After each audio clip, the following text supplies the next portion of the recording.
obrigado, professor Gustavo Guzmão. Eu agradeço o convite feito pelo pessoal do PET, aí da Física. Então, na tarde de hoje, pessoal, a gente vai entender pelo menos as bases do que seria plasmônica, né? A plasmônica é uma área da física da matéria condensada que você estuda o que acontece quando a radiação interage com a matéria, ok? E como a gente pode aproveitar esses efeitos para uma mais vasta gama de aplicações. Tudo bem? Muito bem. Então, a motivação para a apresentação de hoje é como que a radiação se comporta, né, ao longo do espectro eletromagnético e principalmente o que ocorre com a absorção óptica da atmosfera terrestre. Então aqui, pessoal, vocês veem uma imagem, né, cujo no eixo horizontal você tem o comprimento de onda, né, todas as regiões do espectro eletromagnético, desde dos pequenos comprimentos de onda na região de raios gama, raio X, ultravioleta, até comprimentos de onda da ordem de metros ou até quilômetros, ok? E no eixo vertical você tem a absorção da luz. Então, repare aqui que nesse estreito intervalo de comprimento de onda, onde você tem esse arco-íris aqui, digamos, né?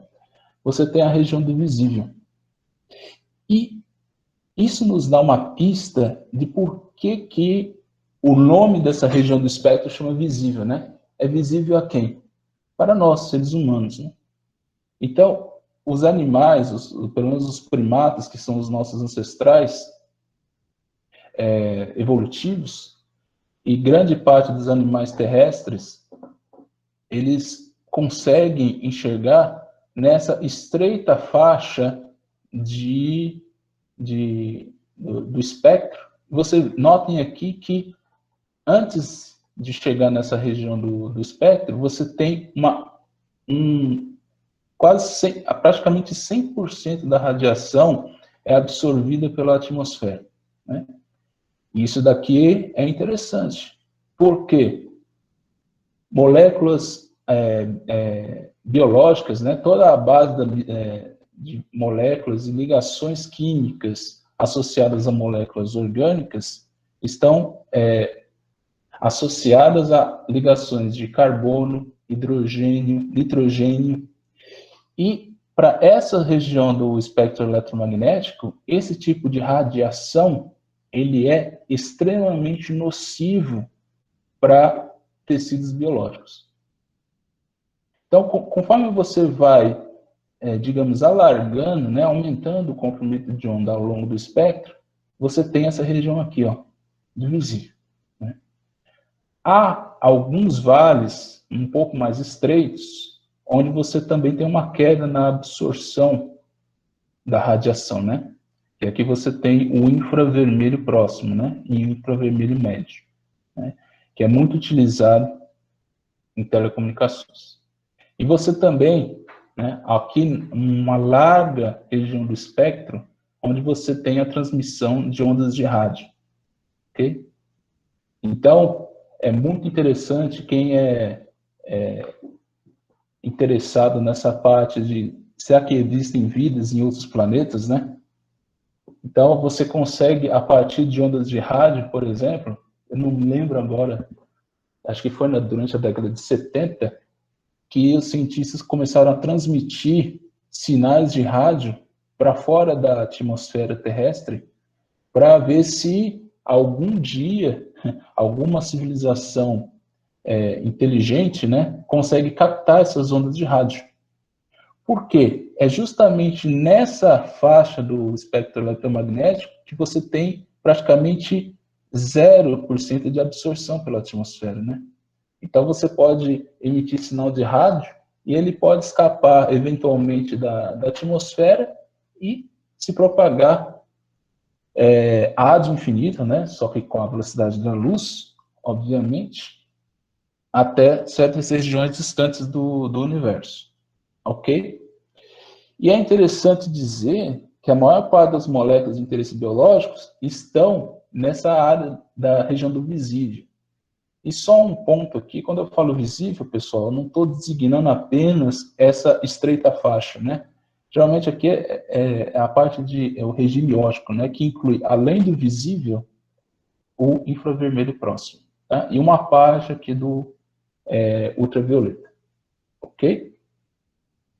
Pois bem, uma outra motivação que também nos remete ao que vai ser discutido hoje é a questão primordial aqui do nossa palestra, né? É possível uma onda atravessar aberturas menores que lambda zero? Lambda zero aqui, na nossa palestra, eu vou designar como sendo o comprimento de onda da radiação eletromagnética no vácuo, né? Ou no ar, certo? Então, um estudo do Hans Bethe, né, que é um cientista, um físico muito consagrado, né, que ele trabalhou no projeto Manhattan durante a época da Segunda Guerra Mundial, que desenvolveu a bomba atômica, a primeira delas. O Hans Bethe é um físico teórico, né, e ele publicou esse artigo em 1944, né? Então ele teve tempo, além de desenvolver ajudar a desenvolver a bomba atômica, ele também se preocupava com esse tipo de questões, né?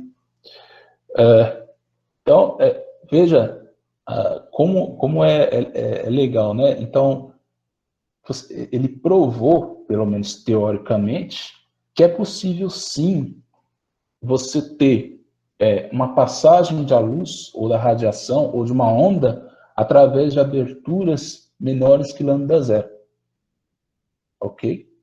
Mas não havia, na época, um trabalho experimental que corroborasse essa teoria do Hans Bethe, né? Porque para que a física se desenvolva plenamente, não basta você apenas desenvolver uma teoria, sendo que você não consegue comprovar ela experimentalmente. Okay? Então, a física é uma via de duas mãos, ok? E duas mãos que estão no mesmo sentido, né? Não opostos, né? Muitas vezes elas colidem entre si, mas a ideia é que você tenha tanta física teórica e experimental andando lado a lado, ok? Muito bem. Então, partindo dessa ideia de estruturas menores do que o comprimento de onda da radiação, a gente chega aqui, eu vou fazer uma breve passagem no tempo, né, em relação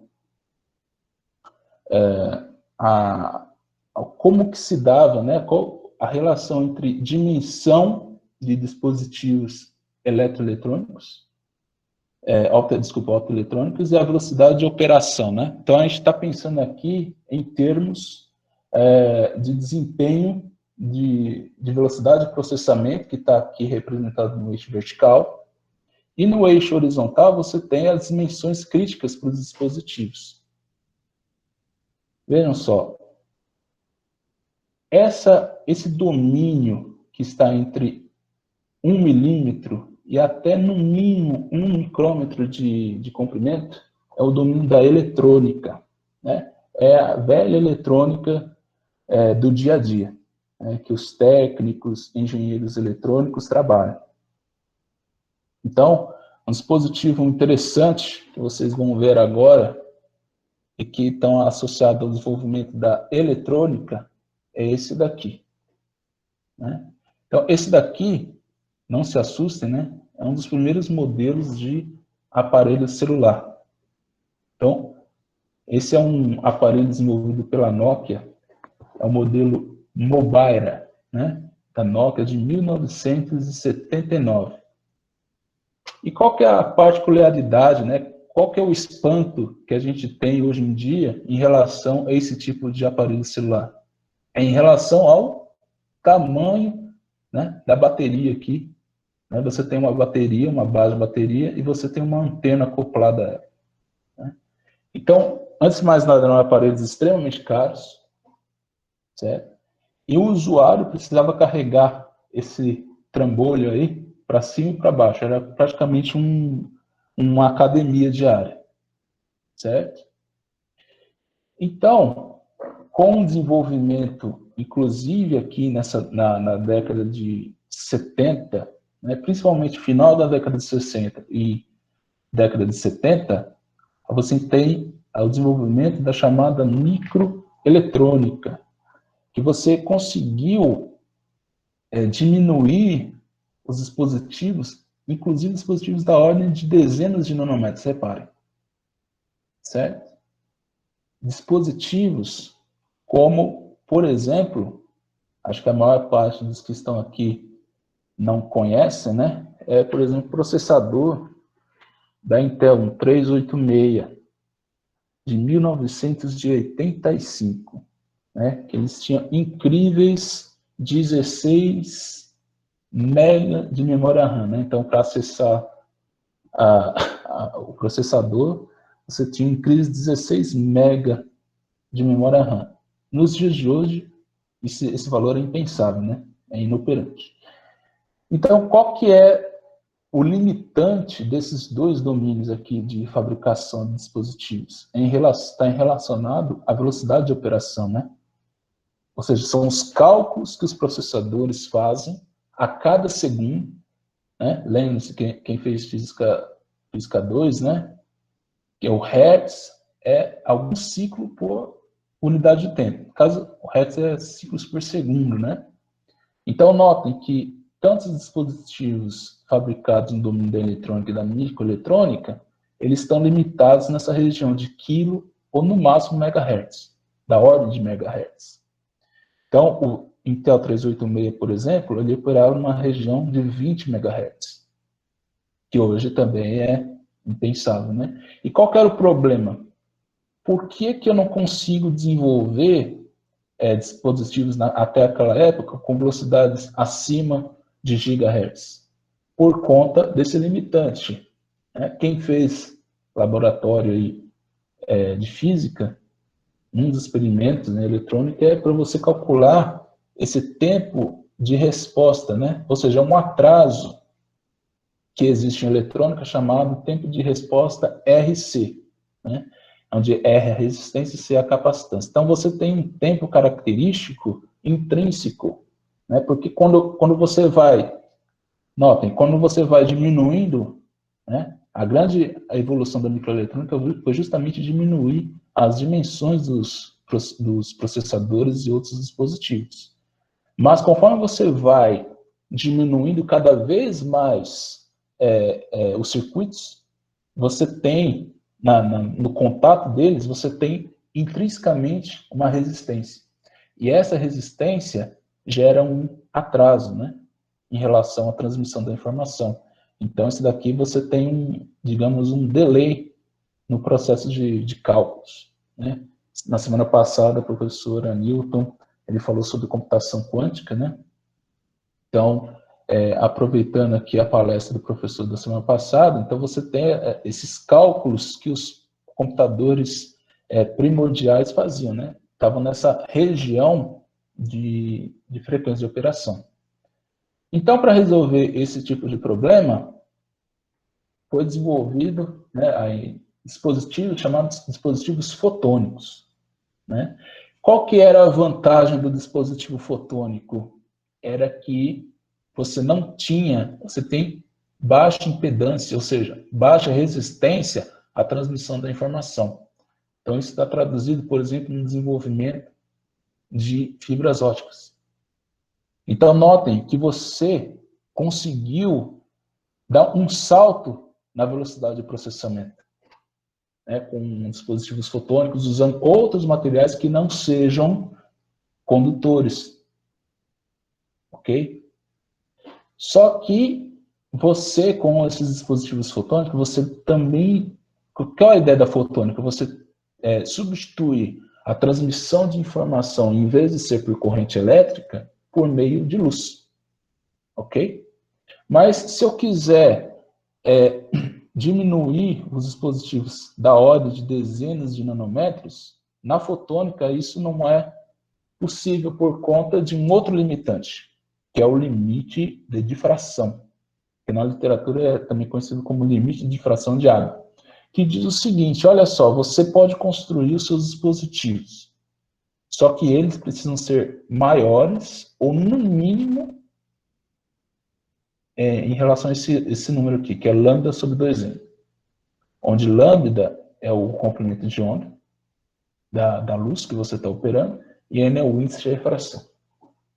Caso contrário, você não consegue focalizar a luz, ou seja, você não consegue ter um dispositivo eficiente, porque a luz não vai passar por meio desses dispositivos. Então, para isso, existe o domínio da plasmônica, porque a plasmônica, pessoal, qual que é a ideia? Ela estabelece uma região de sinergia, né, entre a eletrônica e a microeletrônica, ou seja, eu consigo vencer o limite de difração e, ao mesmo tempo, eu consigo garantir dispositivos com uma taxa de operação, de velocidade de transferência de informação muito maior. Ok? Aproveitando as vantagens da fotônica e da microeletrônica ao mesmo tempo. Isso é excelente. Então, só para ter um panorama aqui, tem aqui os materiais mais utilizados em cada domínio, né? Então, na eletrônica você tem materiais semicondutores. Na microeletrônica você tem a relação entre semicondutor, metal, óxido, né, o famoso CMOS, que é bem conhecido em eletrônica. Bom, aqui na área de fotônica, como eu disse para vocês, a área de fibras óticas, né, que você tem o desenvolvimento de óxidos, vidros para transferência de luz. E aqui você tem, na plasmônica, você tem que trabalhar com materiais especiais, né? São materiais híbridos, ou seja, que conseguem aproveitar as propriedades desses 3 domínios aqui. Ok? Muito bem. Bom, mas para entender como que a radiação se comporta em relação à matéria, que é o foco, né, da plasmônica, a gente precisa partir de um modelo. E esse modelo é o modelo mecânico de Lorentz, né? Para quem estudou, ainda vai estudar relatividade, esse Lorentz aqui é o mesmo Lorentz das transformações de Lorentz. E qual que é a ideia dele? A partir de um modelo de um oscilador harmônico forçado e amortecido, você descrever como que se dá a interação da matéria com a luz. Então, pessoal, eu brinco muitas vezes com os alunos, né? Se vocês querem entender física, pelo menos a física de matéria condensada muito bem, entendam bastante como que se dá a equação de um oscilador harmônico, né? Pelo menos 70% da física é baseada nesse modelo. Okay? Então, vocês têm aqui, qual que é o modelo do Lorentz, né? Você tem o núcleo, e ligado ao núcleo, por meio de uma interação coulombica, os elétrons. Ok? Então, você tem aqui um sistema como se fosse um sistema massa-mola, onde você tem uma frequência natural de oscilação, ou seja, a interação do elétron com o núcleo, né? Porque quando a gente analisa o modelo atômico, parece que está tudo parado, né? Na verdade, não. Os átomos, eles estão, os elétrons, eles estão oscilando junto com os núcleos. Ok? Então, você também tem um amortecimento associado a essa constante gama aqui, representado pela letra gama, que é associada à colisão dos elétrons com os outros elétrons constituintes do material, do meio. né? Aqui eu esqueci de colocar, né? Mas teria uma outra mola, digamos aqui, assim, né? Então, os átomos, como eles estão oscilando, então eles estão colidindo uns com os outros. Então, isso vai gerar um amortecimento. Bom, e a parte forçada está aqui, ó, é a excitação externa. Ó. Ou seja, eu jogo ou incido uma radiação de frequência. Notem aqui a importância, a diferença, né, entre o ômega 0 e o ômega. O ômega é a excitação externa, né? Ou seja, é a perturbação. É a radiação que está perturbando o meio. Então, qual que é o chute aqui, o nosso chute, para resolver essa equação diferencial? É assumir o seguinte, olha, o deslocamento x aqui, vamos escolher uma direção, eu vou chamar de x. O deslocamento x, ele é harmônico no tempo. Né? E essa oscilação se dá de acordo com a frequência de excitação da radiação. Bom, aí fazendo umas contas, né, você vai chegar no seguinte caso, ó, que a amplitude de oscilação, x0, é isso daqui. Ok? Bom, então, a partir disso, a gente consegue determinar a chamada polarização, né? Então, aqui você tem um modelo da matéria, que ela está eletricamente neutra, né? Você tem uma densidade de cargas positivas igual à densidade de cargas negativas no meio, né? Sem a presença da radiação. Então, o que acontece quando você incide uma radiação no meio?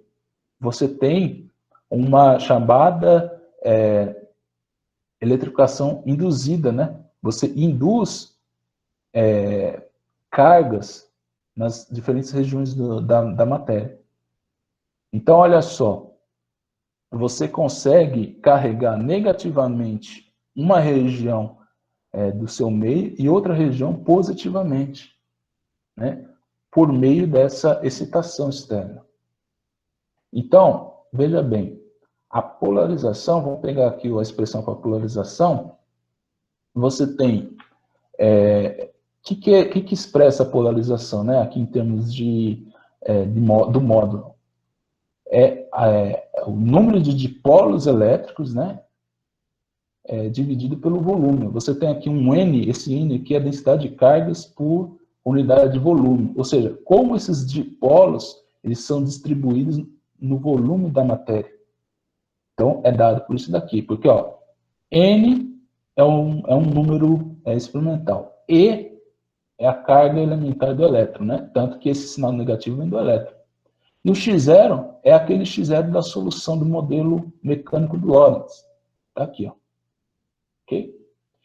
E disso, pessoal, a gente consegue calcular, a partir dessa relação aqui, ó, entre o deslocamento elétrico, essa expressão aqui para E0, ε0 e a polarização, a gente consegue determinar a principal propriedade óptica da matéria quando a gente está estudando com plasmônica, que é a permissividade elétrica.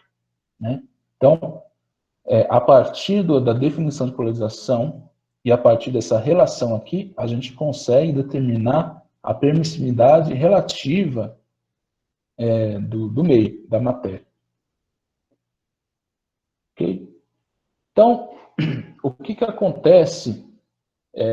Vamos pegar aqui, lembra que naquele gráfico lá atrás, a gente viu que a gente precisa aproveitar as propriedades dos condutores, dos metais. Então, vamos ver o que acontece com os metais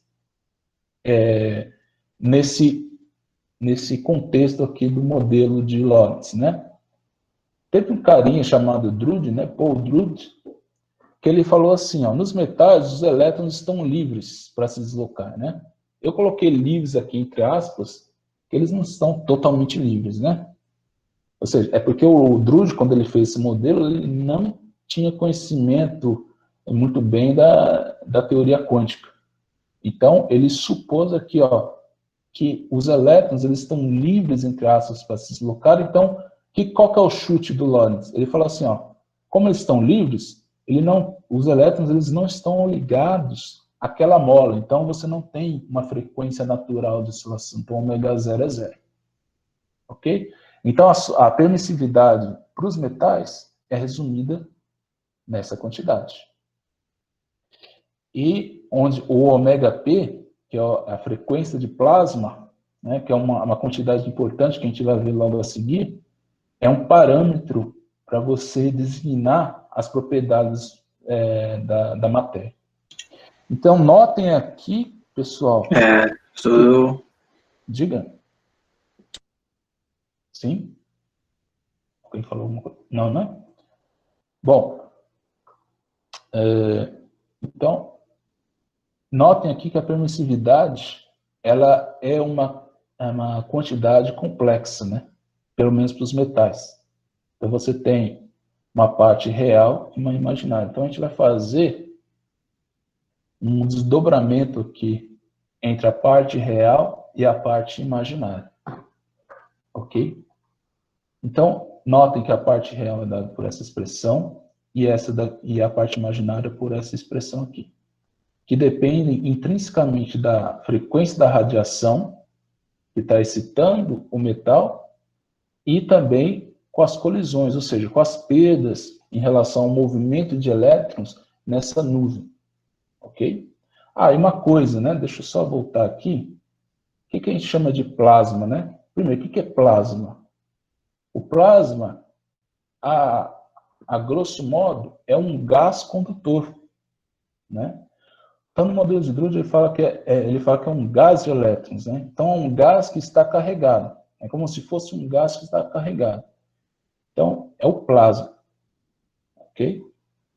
Então, para regiões de alta frequência, quando eu falo aqui, digamos assim, para o ultravioleta, principalmente, a permissividade ela é dada por essa expressão. Esse epsilon infinito aqui é uma característica de cada meio, né?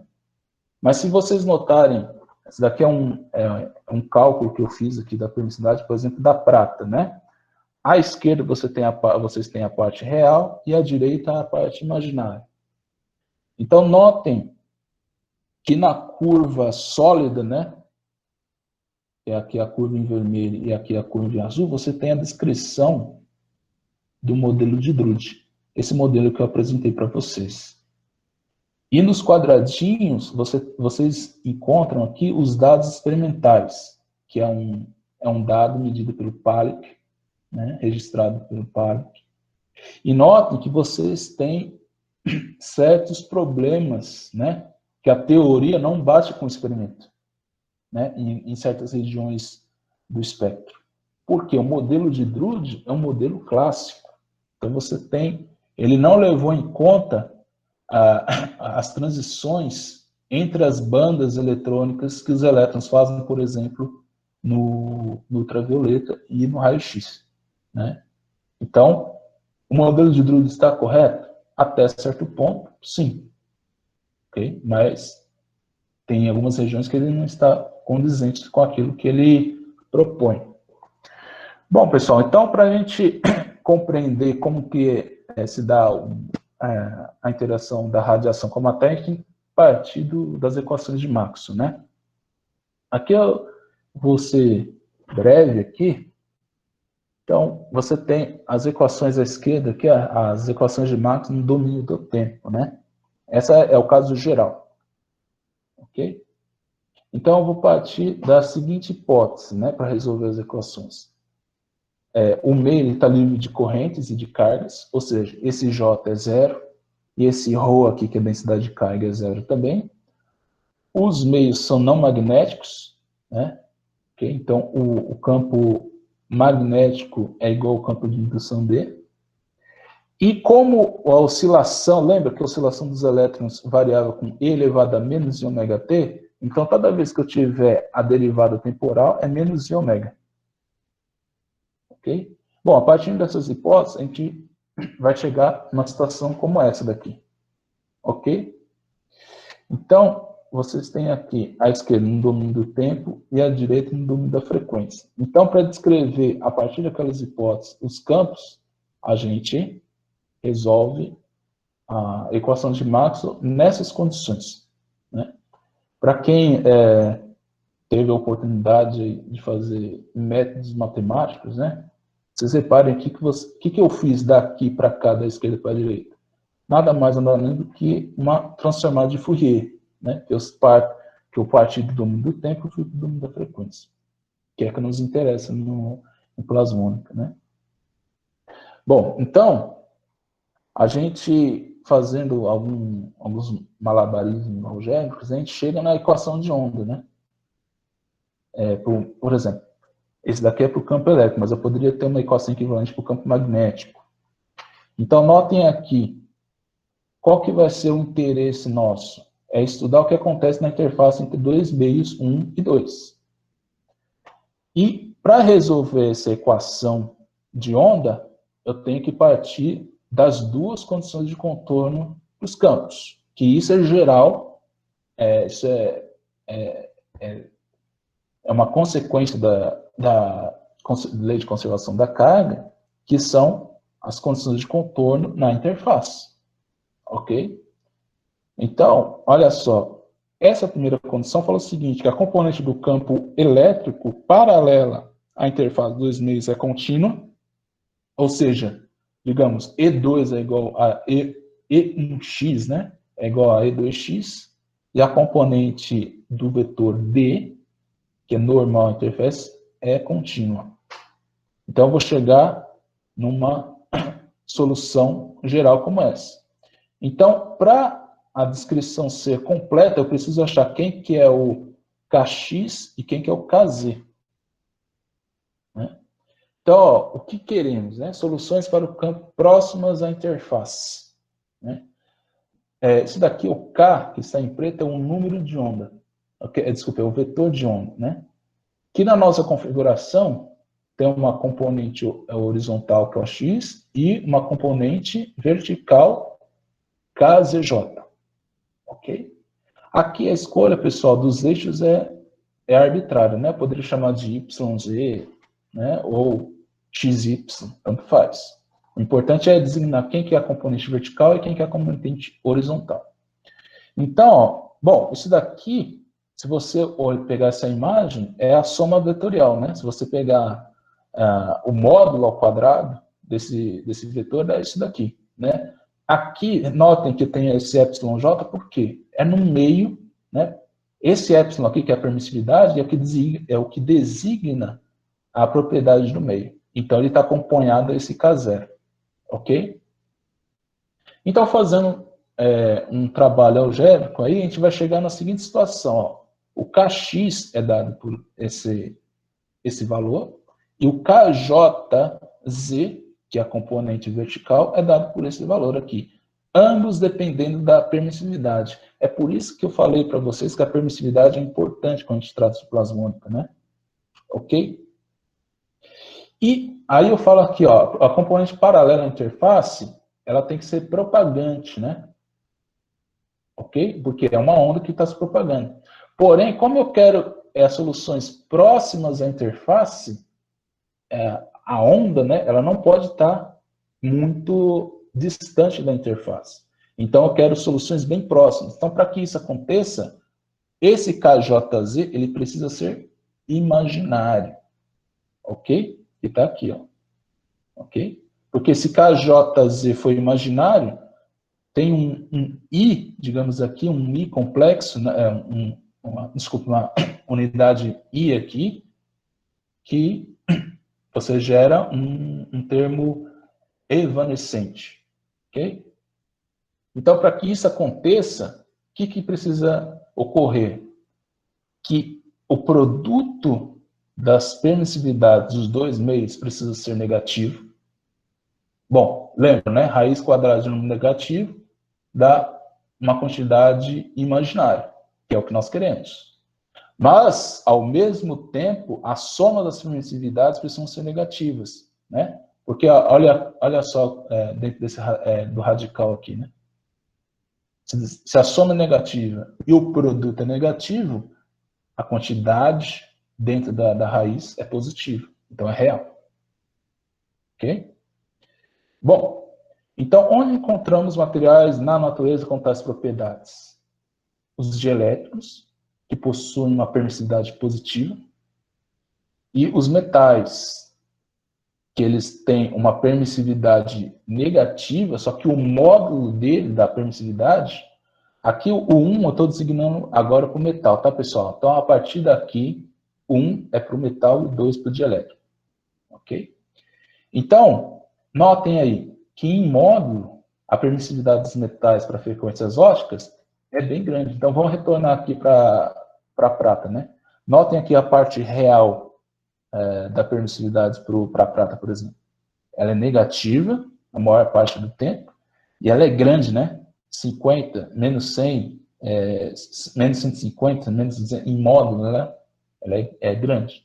Então, com isso, com essas duas condições satisfeitas, você tem uma onda que é propagante e evanescente ao mesmo tempo.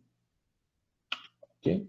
Então, vamos pegar aqui o nosso exemplo. Ó. Então, embaixo eu tenho metal, em cima eu tenho um dielétrico.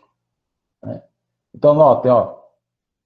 Então, você tem uma onda propagante ao longo da interface paralela ao metal dielétrico, mas ela vai se amortecendo ao longo da direção vertical.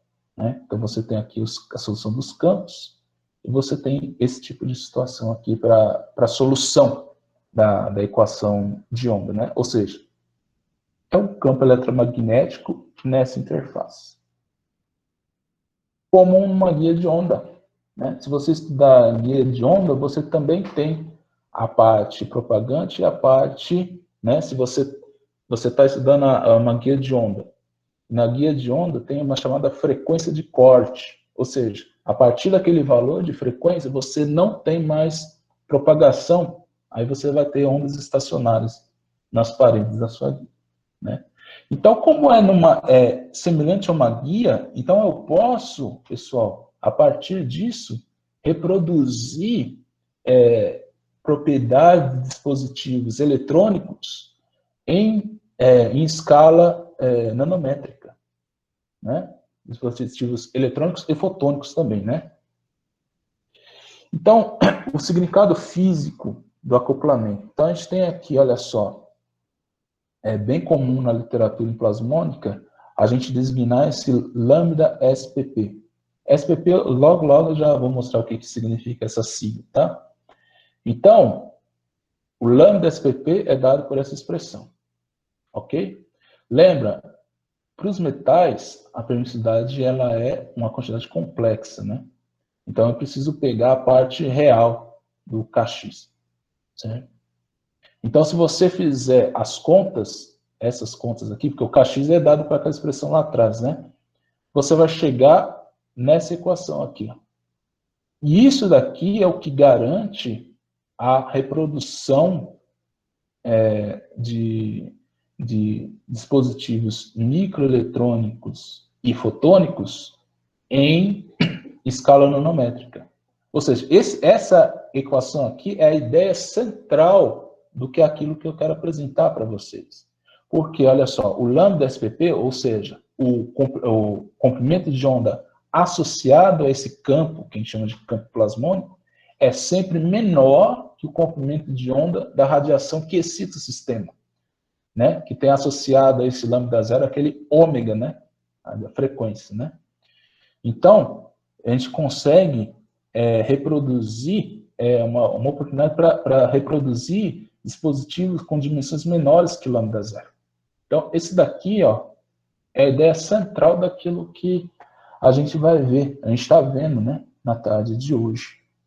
Então, eu consigo reproduzir dispositivos com comprimento de onda menor do que o comprimento de onda da radiação. Ou seja, eu consigo vencer aquele limite de difração que eu disse para vocês no início da palestra. Ok? Muito bem. Então, associar o significado físico do acoplamento, a gente tem o seguinte, a gente tem o comprimento de propagação do plasma ao longo da superfície, né? Enquanto o lambda SPP está associado à parte real do KX, o LSPP está associado à parte imaginária, né? Ok? Fazendo os cálculos, né? Isso daqui não é o intuito nosso, né, ficar destrinchando os cálculos, né? Mas fazendo os cálculos a gente chega numa situação como essa. Então notem que esse comprimento de propagação, o que seria, pessoal? Lembra que a onda ela está se propagando, mas ela não se propaga para sempre, né? Ok? Ela vai morrendo, ou seja, ela vai evanescendo ao longo do tempo. Então, existe uma distância mínima, desculpa, uma distância máxima que é dada por essa expressão aqui, que é o LSPP, que é um comprimento de propagação do campo plasmônico, ou da onda plasmônica. Né? Tá vendo? Certo? Mostrado aqui nessa figura. Muito bem. Então vamos lá. O que é SPP, né? Eu falei lá SPP, mas o que seria isso? Então, olha só, pessoal, eu tenho aqui apresentado para vocês uma relação de dispersão. Porque é muito comum, não só em plasmônica, mas quando a gente trata de problemas de física de estado sólido, é muito frequente a gente ver essas relações de dispersão. Mas o que é relação de dispersão? São gráficos, né, que relacionam a energia, geralmente no eixo vertical, que associado à energia você tem uma frequência, né? Lembram lá da expressão de energia, né? Que é H cortado ômega, né? Tá aqui, ó, energia.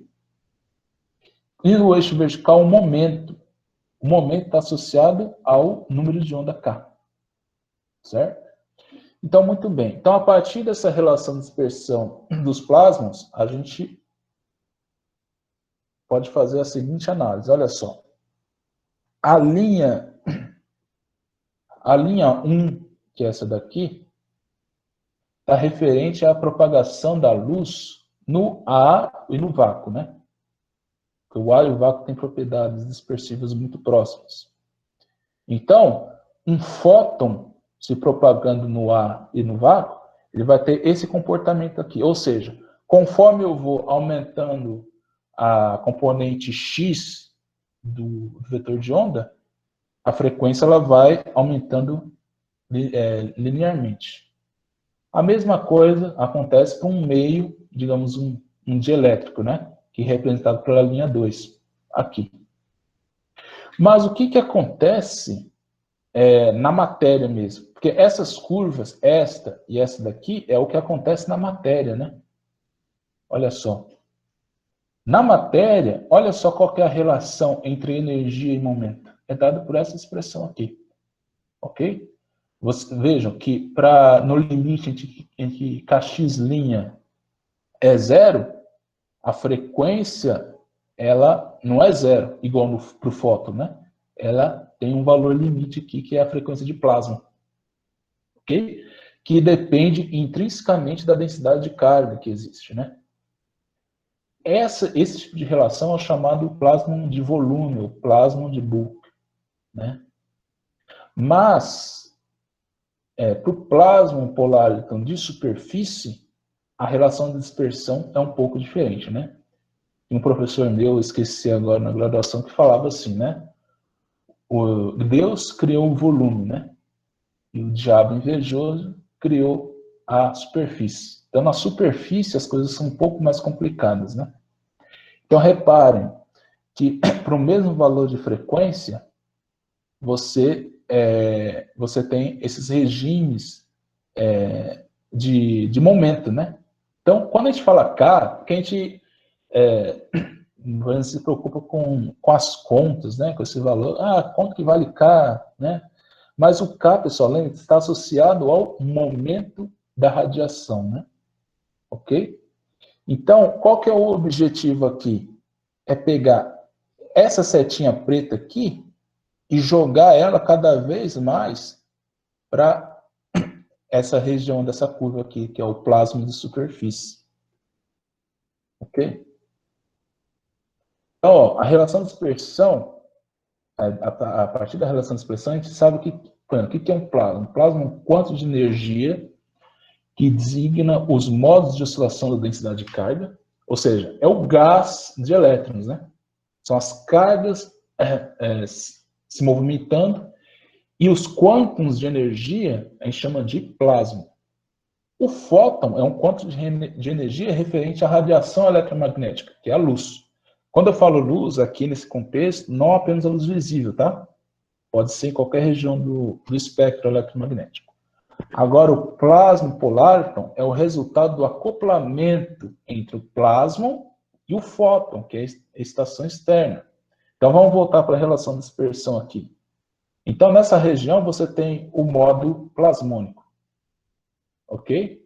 Ou seja, é o como a energia das densidades de carga na matéria está distribuída conforme o momento, né? Então, no modo plasmônico, você pode aumentar o momento dos plasmas, que eles vão estar nesse limite aqui, né? Que é o ômega SP. Enquanto que no regime fotônico, aqui está os fótons, né? Os fótons, eles viajam nessa região aqui, nessas linhas, que é chamada linha de luz. E o modo plasma polar, então, de superfície, está nessa região vermelha. Ou seja, o acoplamento, ou seja, a nossa região de interesse, é essa daqui, ó. É quando você tem a união dos modos de radiação fotônico e dos modos plasmônicos, né? Ou seja, da densidade de carga da matéria.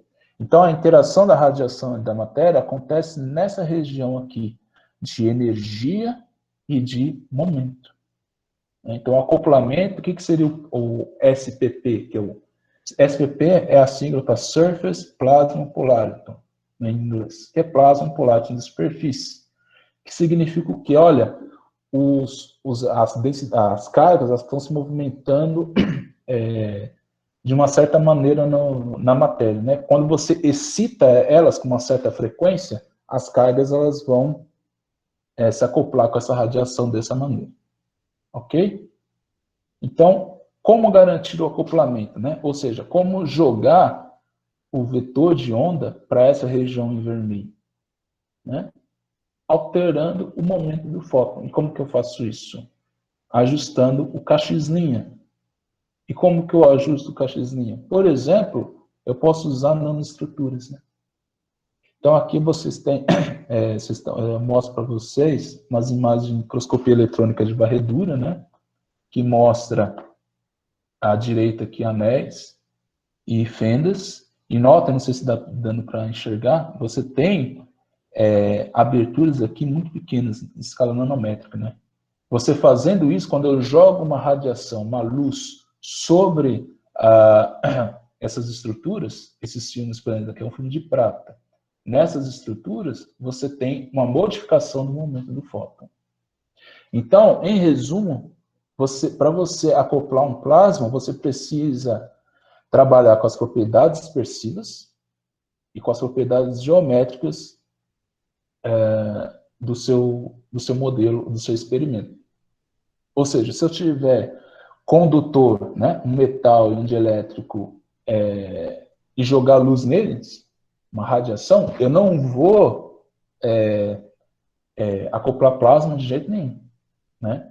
Essas duas condições precisam ser satisfeitas, né? A mesma coisa aqui, ó. Se eu tiver uma interface condutor-condutor ou dielétrico-dielétrico, eu também não vou conseguir, né? Eu só vou conseguir acoplar o plasma a partir dessas duas condições sendo satisfeitas. Ok? Então, aqui, pessoal, olha só. Eu preparei para vocês umas simulações que eu preparei, né? Em relação a como que eu posso aproveitar as propriedades plasmônicas para construir dispositivos como, por exemplo, essas lentes, que eu chamo de lentes plasmônicas, né? Então, aqui é um modelo bidimensional Em cima você tem o ar e embaixo você tem o vidro.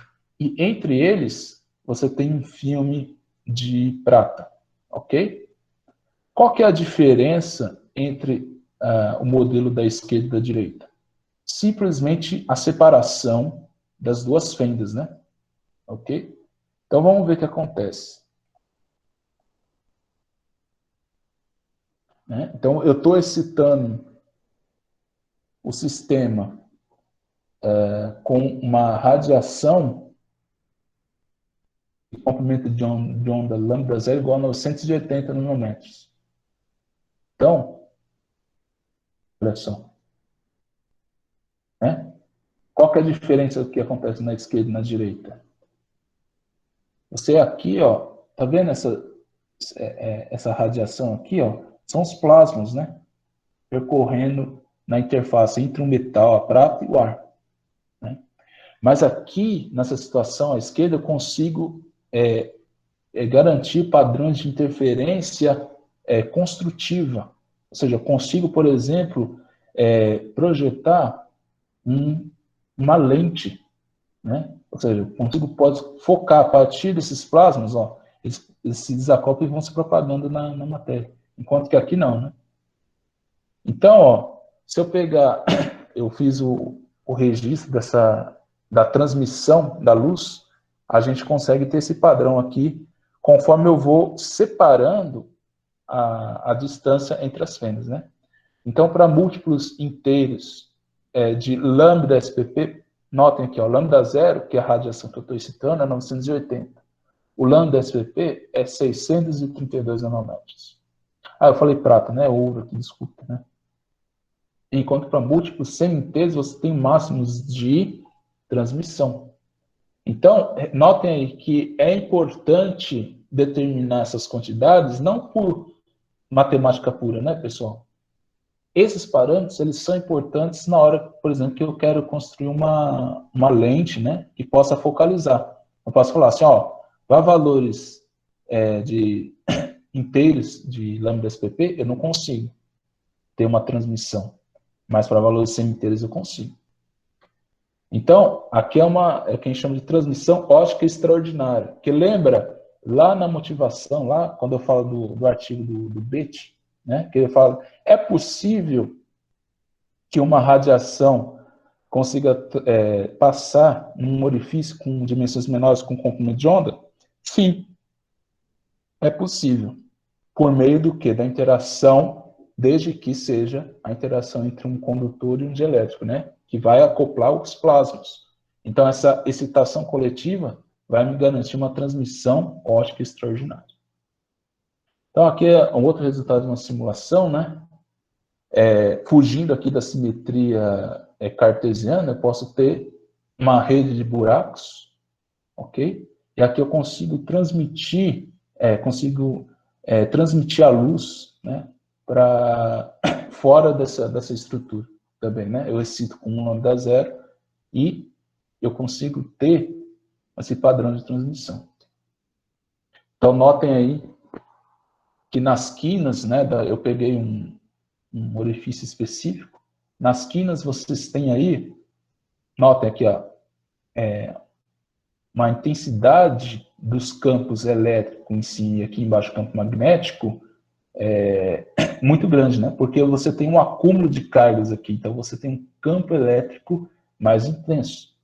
E note aqui a relação de ortogonalidade, né, entre o campo elétrico e o campo magnético, né? Então você tem essas trocados, né? Essas disposições das cargas. Então, você pode também trabalhar. Aqui, infelizmente, eu não tenho a animação, não consegui encontrar. Aqui você tem uma guia, né, plasmônica. Daqui é metal, aqui dentro é o ar e aqui é ar, né? Aí você consegue excitar essa guia e os plasmos, que são as cargas que estão se movimentando aqui, eles conseguem ativar uma antena, né? E notem aqui, ó, esse gap aqui, né, essa distância de 30 nanômetros. Então, você consegue também garantir a fabricação de dispositivos de dimensões muito pequenas, né? Certo? Então, além do SPP, né, na literatura é comum a gente vê conceitos como ressonância localizada de plasma de superfície, né? Que, inclusive, essa, hoje em dia, é uma das mais aplicadas no mundo científico, né? Porque, lembra, tem aquele problema da atenuação, né, da onda. Então, se eu pegar, por exemplo, a Localized Surface Phase Resonance, ou seja, eu pegar uma nanopartícula que eu consiga ter plasmos embutidos nela, é ainda melhor, né? Num meio ativo, eu consigo controlar as propriedades de elétrons, né? Da distribuição da densidade de cargas, né? Então, você tem aqui, por exemplo, a orientação dos dipolos elétricos aqui, ok?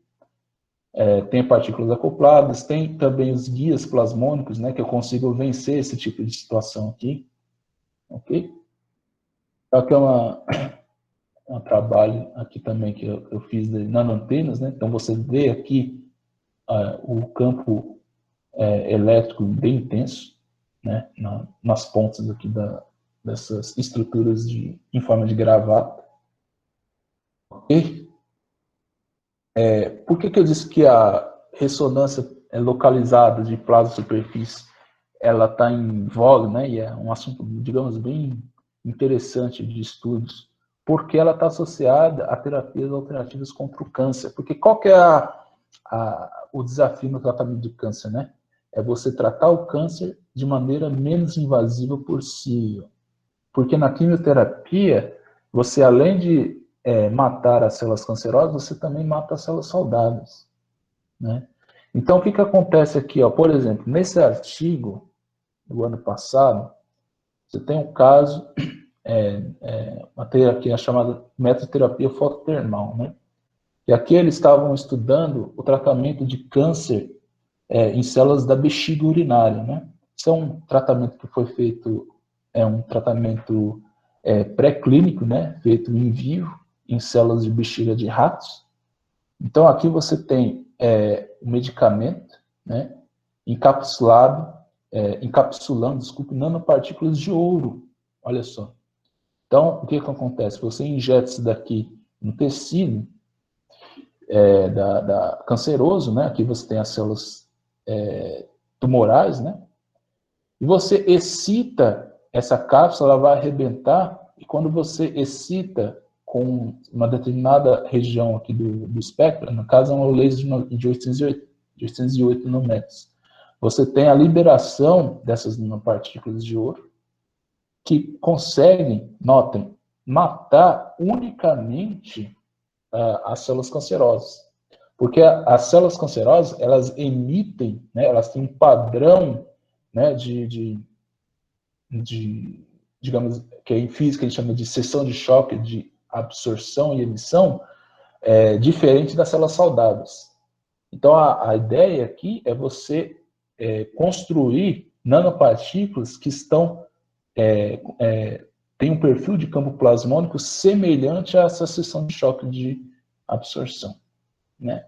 Então, aqui também, né, você tem os diversos tipos de terapia que você pode encontrar por aí, né? Então, aqui, para nós da física, né, nosso meio campo de estudo está mais ou menos nessa região, ok? Mas é interessante, se vocês tiverem contato com o pessoal da biologia, né, o pessoal da biologia são grandes parceiros na aplicação da plasmônica, por exemplo, para tratamento de câncer, né? Bom, então aqui a gente, voltando, né, e a matéria, né, a gente falou tanto da região do campo, né, e a matéria, o que acontece, né? Como que eu posso modificar as propriedades ópticas do meio? Então, aqui eu tenho um modelinho de 2 níveis, um modelo fundamental de estado A e um estado B, né? Então, associado às probabilidades de transição, você tem a regra de Joule de Fermi, que é dada por essa expressão aqui, certo? Este H, que é o operador hamiltoniano, é dado por essa expressão, o produto do campo elétrico, que é a excitação externa, e o momento do dipolo elétrico, né? Bom, Esse é o hamiltoniano. E por que que eu estou citando esse fator de Purcell aqui, né? O que é o fator de Purcell? Pessoal, independente de regra de Woodford, não, né? Que muitos daqui ainda não viram, vão ver. Quando a gente resolve lá em mecânica quântica a equação de Schrödinger, é um modelo muito limitado, porque é um modelo, quando eu estou resolvendo a dinâmica do elétron em torno do núcleo ou uma molécula, né? É como se ele estivesse no vácuo, né? Então é diferente você analisar a matéria, né, os átomos e moléculas no vácuo e no meio real, né? O mundo real sempre é um pouco mais complicado, né? Mas aqui, vejam só, esse fator de Purcell, ele indica como que eu posso modificar as probabilidades de transição, né? Por exemplo, eu quero um tempo maior para que o elétron esteja no estado excitado, por exemplo, né? Eu não quero que ele decaia muito rápido, né, no estado natural dele. Então, o que que eu faço? Ele está associado a esse fator de Purcell. E dentro desse fator de Purcell, é importante tá aqui, ó. A gente tem um fator de qualidade e esse V aqui, o V efetivo é um volume efetivo. E notem aqui, quanto menor for esse volume efetivo, ou seja, o volume do campo próximo do átomo, da molécula, maior é o fator de Purcell. E onde que eu consigo ter modos volumétricos de radiação em dimensões muito pequenas? Justamente em meios plasmônicos, né? Ou seja, como eu consigo ter uma variação muito intensa do campo eletromagnético em regiões muito pequenininhas, eu consigo ter um fator de Purcell grande. E se eu tenho um fator de Purcell grande, eu consigo controlar as propriedades de átomos e moléculas, né? A ideia aqui é apresentar para vocês como que se dá a interação dos plasmas com a matéria, né? Ok? Um dos exemplos, certo? Então, aqui nós temos aquele modelo de 2 níveis, né? Eu estou apresentando para vocês, ele sim.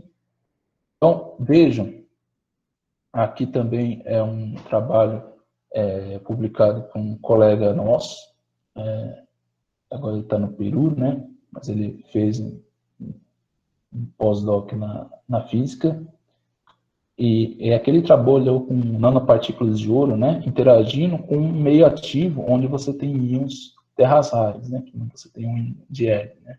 Então, alterando as propriedades dos modos plasmônicos dessas nanopartículas, eu consigo alterar o modo de emissão da terra rara, que no caso é o hélio, né? Certo? Aqui tem um trabalho publicado recente, né, desse ano, 2020, que eu publiquei junto com um rapaz que formou no mestrado recentemente, né? Ele trabalhou com a geração de luz branca, né? Esses meios ativos. Então, esse meio ativo aqui, que são vidros à base de telurito e zinco, né? Ou seja, telúrio e zinco, óxido de zinco, dopados com essas terras raras aqui, que são os emissores quânticos, eles são grandes candidatos na aplicação de dispositivos plasmônicos, né? Porque notem, se eu pegar, por exemplo, vidros convencionais de sílica, por exemplo, no espectro visível, o índice de refração é da ordem de 1,5. Para esse tipo de vidro aqui, você tem comprimentos de onda muito grandes, né? Da ordem de quase 2,1.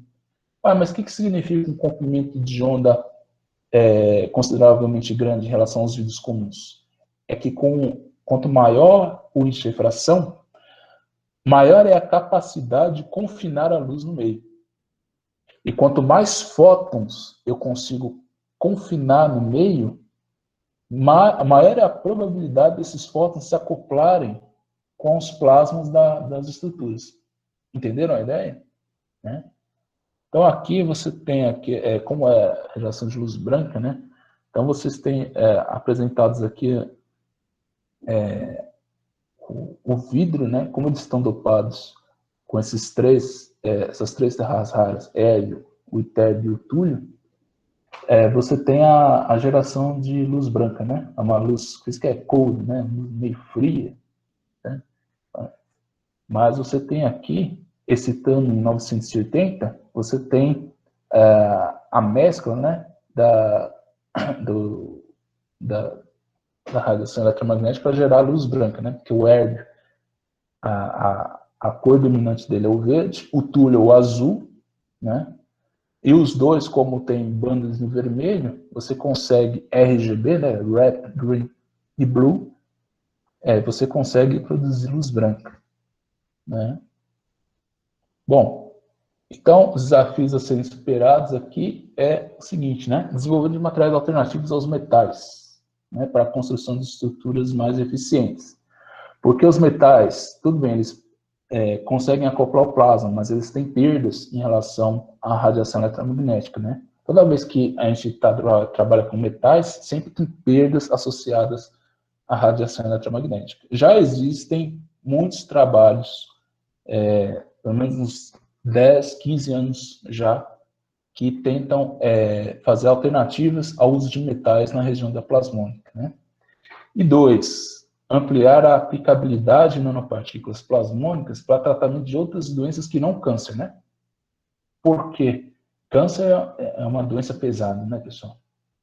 Então, o interesse é muito grande para o tratamento de dessas doenças pesadas. Mas, por exemplo, é possível tratar doenças, por exemplo, negligenciadas, que são doenças tropicais, como dengue, malária, febre amarela, né, leishmaniose, usando, por exemplo, nanopartículas plasmônicas, usando a ressonância plasmônica de superfície, como eu mostrei para vocês no tratamento de câncer de bexiga, pode ser, né? Tanto que é uma excelente ponte de pesquisa, principalmente aqui no Brasil, né?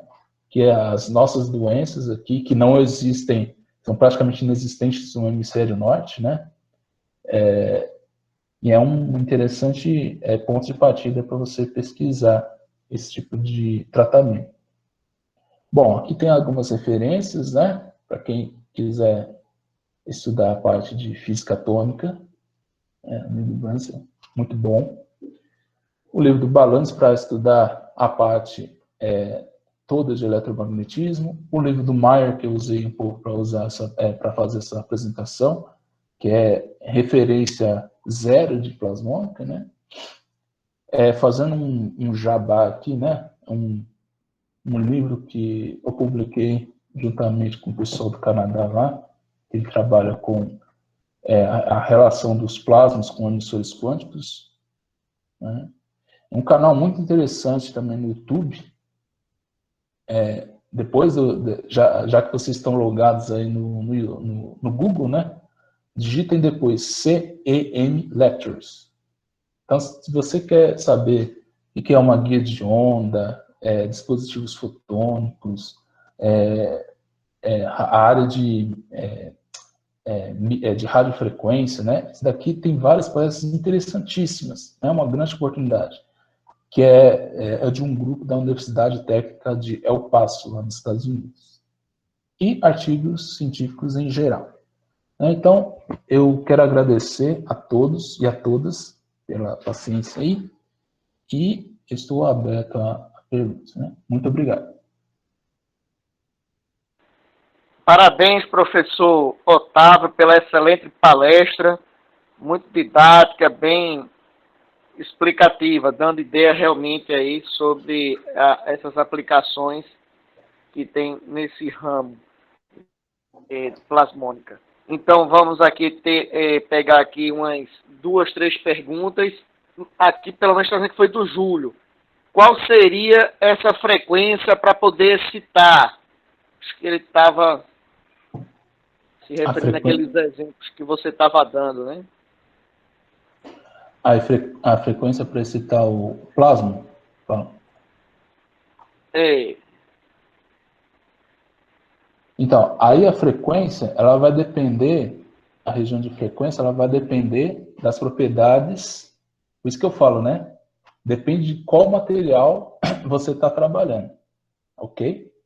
O que é importante é que você tenha, não sei se dá para ver aí, está compartilhado ou não, é que você tenha as condições que a soma das permissividades seja negativa e o produto delas seja negativo também, né? Agora, a frequência para esse tal plasma, aí depende do tipo de, por exemplo, se eu vou trabalhar com ouro, ou com a prata, ou com cobre, associado, por exemplo, a um polímero, a um vidro, aí vai depender, né? Aí você vai pegar como base as propriedades de permissividade para cada um desses materiais, né? Não existe uma frequência específica para todos os materiais, né?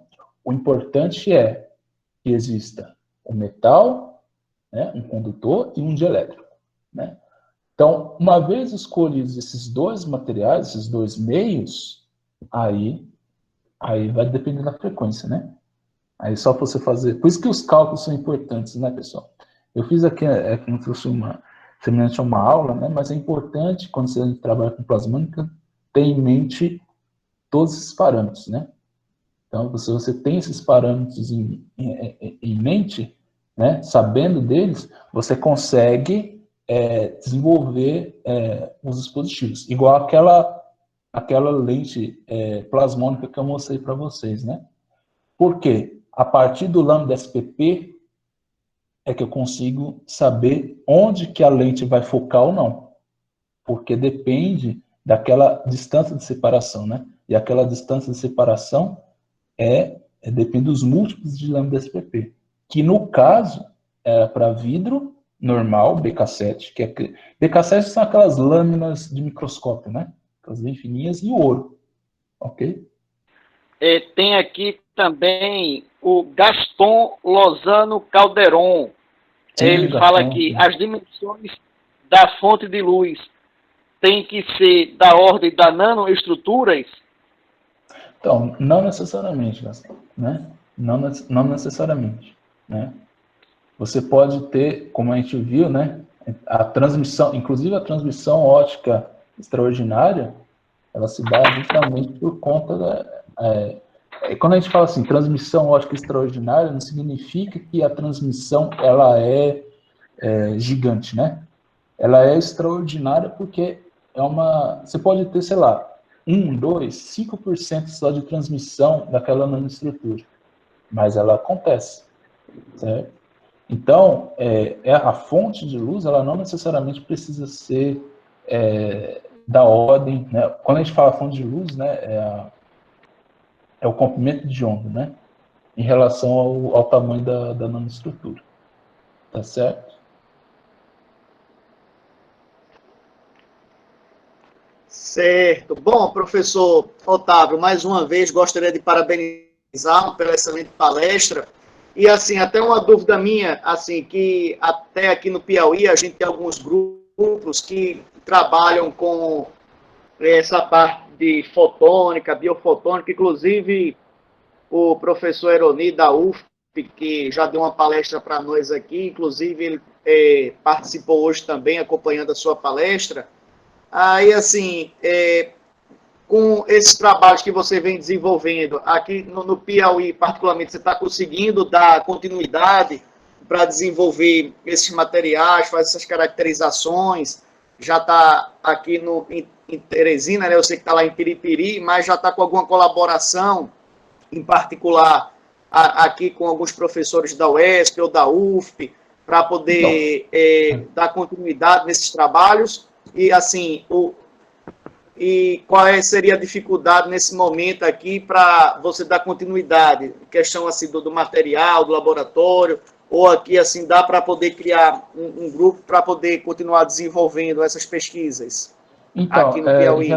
em relação ao desenvolvimento do trabalho, né, como aqui a minha intenção é trabalhar com simulações, né, porque a simulação, a parte teórica, né, de desenvolvimento dessas nanoestruturas, ela é mais fácil, né? Porque por exemplo, aquelas imagens que eu mostrei na palestra de microscopia eletrônica de varredura, elas exigem instalações de sala limpa, né? Então, é meio complicado trabalhar no momento com isso. Né? Então, meu foco no momento é trabalhar com simulações, tanto que essa parte teórica, né? Exatamente. Estou trabalhando agora com o projeto PIBIC, com um aluno lá de Piripiri, em relação a essa parte de modelagem computacional do campo plasmônico, mas a parte experimental, eu acredito que porque eu não conheço o trabalho desenvolvido pelos professores da região, né? Mas acredito eu que na Federal do Piauí exista instalações, inclusive eu até faço um apelo aí, né? Se alguém tiver interesse em colaborar conosco, seria bem-vindo, porque uma vez que você tem as bases, aquilo que eu falei no começo da palestra, uma vez que você tem as bases teóricas e experimentais juntas, você consegue desenvolver um bom trabalho, né?